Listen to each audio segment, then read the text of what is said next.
अब आते हैं सवाल नंबर 5 पर, जिसमें आपने दी गई नज़म का खुलासा तहरीर करना होता है। खुलासा तहरीर करने के 5 नंबर होते हैं। शायर के नाम और नज़म के नाम के कोई नंबर नहीं होते, खुलासे के 5 नंबर होते हैं। शायर का नाम और नज़म का नाम पहले ही सवाल में मौजूद होता है।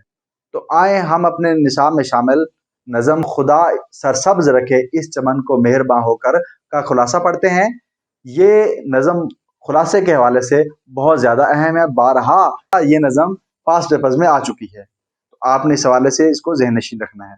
इस नज़म में शायर ने बहार का मंजर बड़ी खूबसूरती से बयान किया है कि जब बहार आए तो फूल बाग के सेन में खिल उठे हैं, बुलबुलें फरियाद करने लगी, सब्ज़े की वजह से कीमती फर्श बिछ चुका है, सुबह की हवा मस्ती से चल पड़ी है, डालियां तेजी से खेलने लगी हैं और बाग के परिंदे खुशी के गीत गाने लगे हैं।